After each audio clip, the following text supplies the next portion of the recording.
Hi, and welcome to another episode of Emerald Isle Vacation Home Specialist. I am your host, Dennis Richkovsky. Some of you recognize me as the co-owner of Flip Flops Donuts, and some of you know me as your broker of real estate, who specializes in waterfront and waterview properties along the Crystal Coast, especially on Bogue Banks and in my town of Emerald Isle, North Carolina. On this channel, you will find essential information from the inside scoops on buying and selling houses to how to live with the ocean, rivers, and sounds that define the Crystal Coast. Today's episode is all about Atlantic Beach, the oldest city on Bogue Banks. Whether you visit here occasionally or live here full time, knowing the history, the value, and affordability of real estate in Atlantic Beach is a story worth telling. Before I begin, please subscribe to my video channel now or at the end of this episode.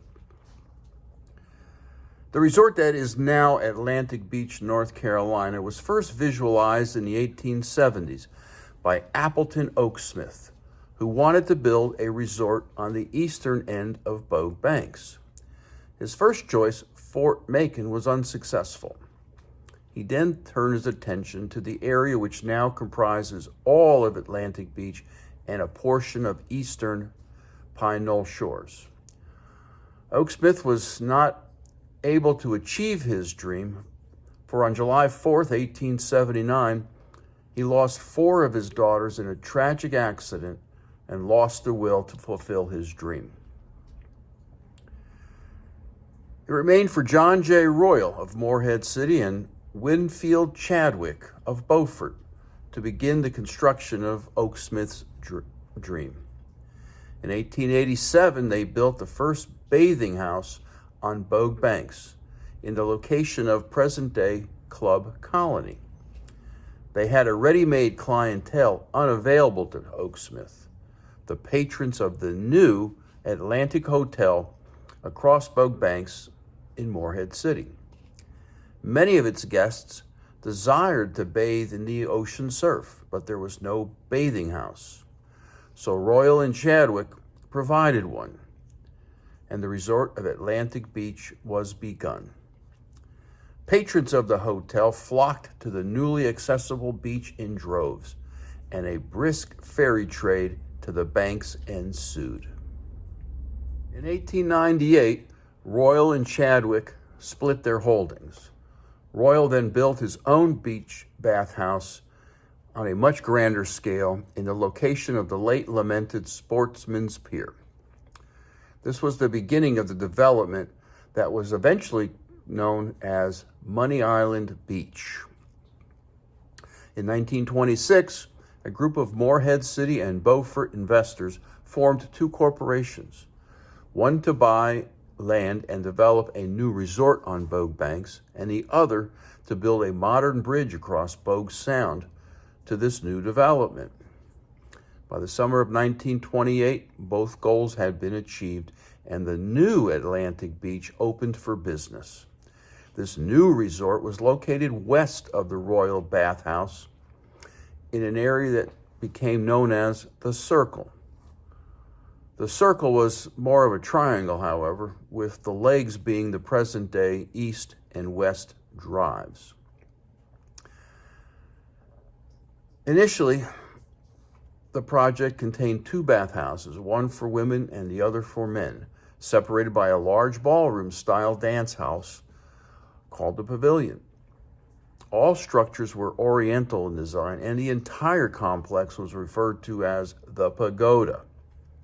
Because the new bridge provided easy access from the mainland by car, this new Atlantic Beach prospered quite nicely until fire and the Great Depression intervened.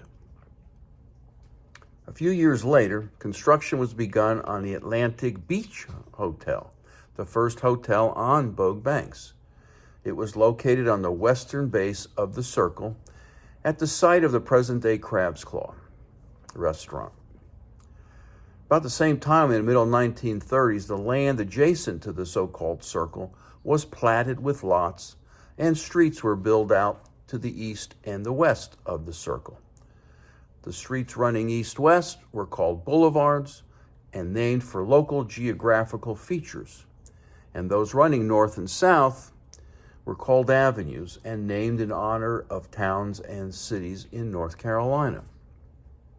Lots were sold, and in 1932, the first cottage in this new Atlantic Beach was built. Cottages also were built in Money Island Beach, and Newman Willis became the town's first mayor.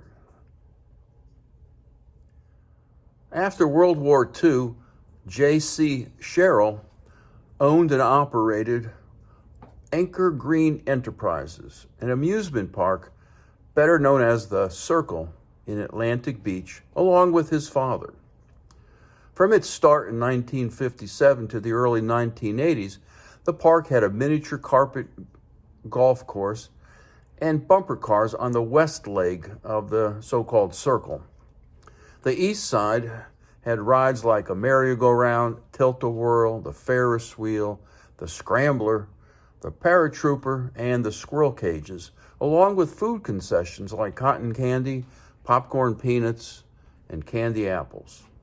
No alcohol was served. It was a different time then, and the beach was open for all, and it was a place for families to bring children during the summer. And in the words of J.C. Sherrill III, you felt safe, and everyone was decent, polite, and seemed to look out for each other. A place where you could go dressed up, and Atlantic Beach provided both free parking and lifeguards. By the time the Oceana Fishing Pier and Resort was constructed in 1959, Atlantic Beach was rapidly forming a reputation as a fantastic beach resort destination. Since the 1980s, Atlantic Beach has had its challenges. The ocean piers are gone, as is the Circle. The town has multiple oceanfront lots it would like to see developed. The town struggles with a very high percentage of second home ownership. And for the last 30 years, officials have been kicking the can known as the Circle redevelopment plan down the street. The current mayor, Trace Cooper, is pushing the renovation of the town's boardwalk at the public beach access at the Circle District, the property due south of the Atlantic Beach Causeway and Fort Macon Road intersection. He wants the boardwalk renovations to be, quote, more than just a few new boards, unquote. Indeed, the mayor believes the whole idea of the Circle project has finally kicked in. He plans to hold a design competition to take advantage of a once-in-a-lifetime chance to redesign the heart of Atlantic Beach. Redevelopment challenges notwithstanding, today the town remains fairly small at just 2.4 square miles in area, with a year-round population of about 1,800. Because Atlantic Beach is arguably the easiest beach town to get to from the mainland via a long bridge that stretches across Bogue Sound and connects the Barrier Island with neighboring Morehead City, it is a popular destination for local and visiting day trippers alike. It remains a perfect little representation of the North Carolina beach scene, with loads of amenities, entertainment, and of course those famous Bogue Bank beaches. I recommend eating some lovely flounder or peel and eat shrimp at the Crab's Claw while overlooking the Atlantic Ocean. And if you like beer, I recommend trying a craft beer at the Growler. To learn more about residential and commercial real estate opportunities in Atlantic Beach, or to subscribe to my newsletter, call or text your email address to 919-308-2292. To learn more about real estate elsewhere along the Crystal Coast of North Carolina, sign up for my blog on my website, www.eihomesforsale.com, and subscribe to Emerald Isle Vacation Home Specialist on YouTube at the end of this video. Stay well and stay safe. So come on down. Please subscribe to my channel below and definitely return next week to the same bat channel at the same bat time of 9 a.m. on Thursday for yet another episode of Emerald Isle Vacation Home Specialist.